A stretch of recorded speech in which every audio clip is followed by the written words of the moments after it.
Hello everyone. आज मैं आपको क्लास 12 चैप्टर से मैंने फर्स्ट चैप्टर लिया है जीवों में जनन, इसको बोलते हैं रिप्रोडक्शन इन ऑर्गेनिज्म। आज मैं आपको इसके बारे में समझाऊंगी।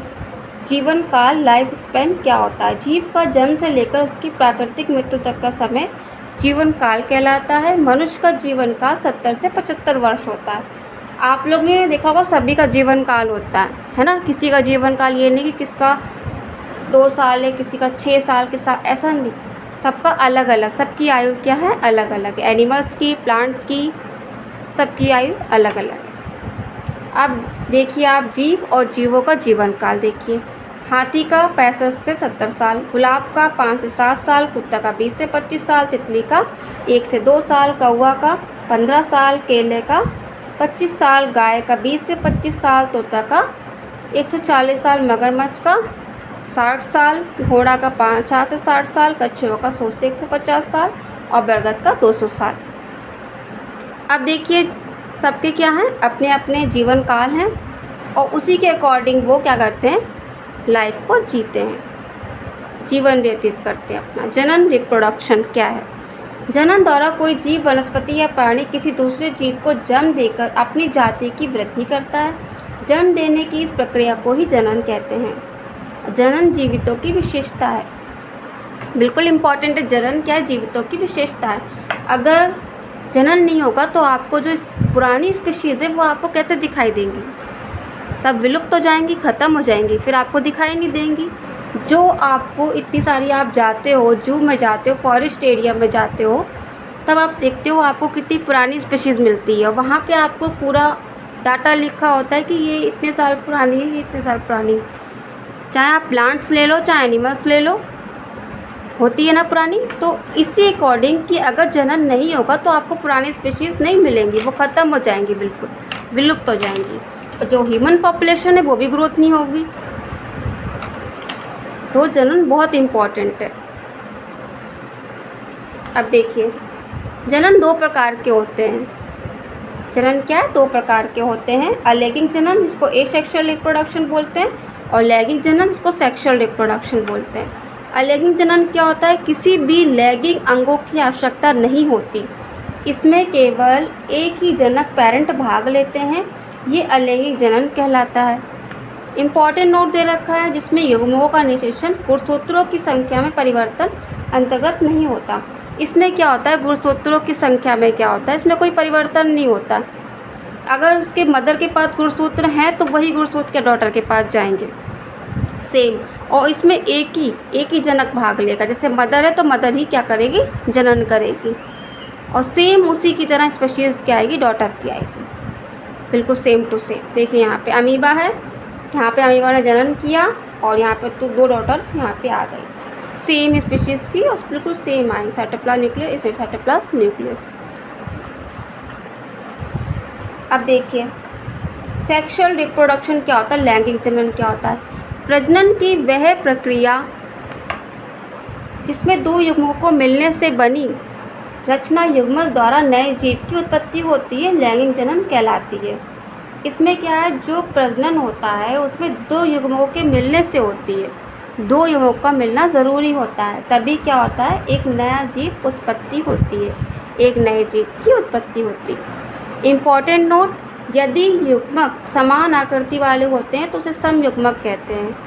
अगर बिल्कुल मतलब समान होते, एक जैसे होंगे, तो वो क्या होता है, समान आकृति वाले। वो उसका जो डॉटर भी होगी वो कैसी होगी, सेम उसी की तरह होती है। एग्जाम्पल है कवक, पौधे और जंतु। देखिए आप लोगों ने देखा होगा जीव जंतु होते हैं, तो वो कैसे होते हैं, सेम स्पीशीज़ के होते हैं, होते कि नहीं होते। शेर, चीता देखो, है ना, सबकी अलग अलग स्पीशीज़ है, तो जो उनके जो बच्चे होते हैं वो भी उनकी तरह बिल्कुल सेम होते हैं। एग्जाम्पल देखिए नीचे, फीमेल है, कोई इधर मेल स्पर्म में जायगोट आया और इधर एम्ब्रो आया, उन्होंने बनाया और क्या हुआ, एक बेबी हुआ। मतलब उनको क्या है, पेरेंट के भी सेल्स मिले और मदर के भी सेल्स मिले। अब देखिए आपको समझाते हैं, इम्पॉर्टेंट है, इसको समझना बहुत ज़रूरी है। ये क्या है, नर है, ये है मादा। अब विषय टेस्टिस, इधर क्या कोशिका, इधर सेल बना है, इधर मादा अंडाशय और इधर इन्होंने अपने सेल बनाए। इसमें भी अर्धसूत्री विभाजन हुआ। क्या हुआ? अर्धसूत्री विभाजन हुआ। अब इसके पास क्रोमोसोम कितने थे? 46 थे। ठीक है, मादा के पास क्रोमोसोम कितने हैं? 46 हैं। अब अर्धसूत्री विभाजन में क्या होता है, जो क्रोमोसोम होते हैं वो आधे बढ़ जाते हैं, आपस में आधे आधे बढ़ जाते हैं। तो माँ के पास क्रोमोसोम कितने हुए? 23, और पिता के पास क्रोमोसोम कितने हुए? 23। तो दोनों क्रोमोसोम के आधे आधे बढ़ गए। देखिए 23 23 23 होगा। ये कोशिका कहलाती है नर युग्मक और ये कोशिका कहलाएगी मादा युग्मक। अब इन्होंने क्या करा, इनका क्या बना? जाइगोट बन गया, संतान। तो संतान के पास क्या जाएगा? नर के भी क्रोमोसोम जाएंगे और मादा के भी क्रोमोसोम जाएंगे। तो दोनों के क्रोमोसोम जब आधे आधे जाएंगे तो आपस में मिलकर कितने बनेंगे? 46 क्रोमोसोम बन जाएंगे। तो इसके सेल्स भी बॉडी के अंदर गए, इसके सेल्स भी बॉडी के अंदर गए, और क्या हुआ? दोनों के क्रोमोसोम इनको मिल जाते हैं। तो ये क्या होंगे? बिल्कुल मतलब फादर की तरह भी होंगे और मदर की तरह भी होगा। जो बेबी दिखेगा वो संतान कैसा दिखेगा? वो दोनों के गुण होंगे, उसकी बॉडी में दोनों के गुण होंगे, पाए जाएंगे। अब कहते हैं कि ये ग्रोथ कैसे करता है ना? तो ग्रोथ कैसे करता है? जाइगोट में जब होता है तो वो क्या तो सेल्स के ज़रिए ग्रो करता है। आपकी बॉडी भी ये सेल्स के ज़रिए ही ग्रो करती है। आपने देखा होगा, आप पहले छोटे थे फिर धीरे धीरे बड़े हो चले जाते हो। क्यों? क्योंकि आपकी जो सेल्स होते हैं आपकी बॉडी के, वो धीरे धीरे बढ़ते रहते हैं। एक सेल बना, एक सेल बन गया, सपोज़ 1 से 2 सेल बने, फिर एक सेल ने अपने 2 सेल अलग बनाए।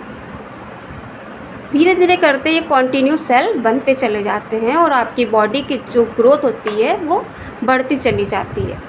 ऐसे ही जब बेबी जो होता पैदा भी नहीं होता तब भी वो क्या करता है, आप लोग देखते कि धीरे धीरे बड़ा कैसे हो गया, पता भी नहीं चला।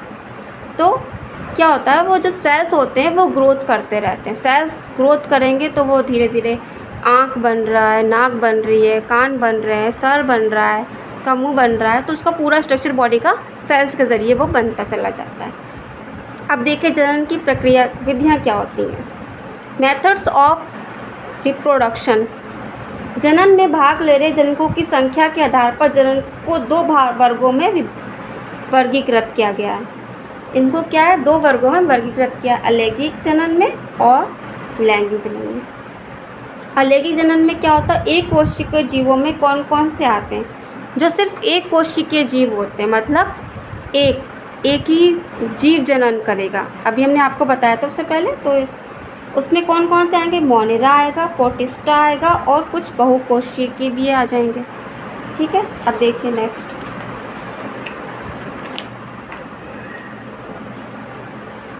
पौधों में अलैंगिक जनन के को कायिक जनन, वेजिटेटिव रिप्रोडक्शन या कायिक प्रवृद्धि, वेजिटेटिव प्रोपोगेशन भी कहते हैं।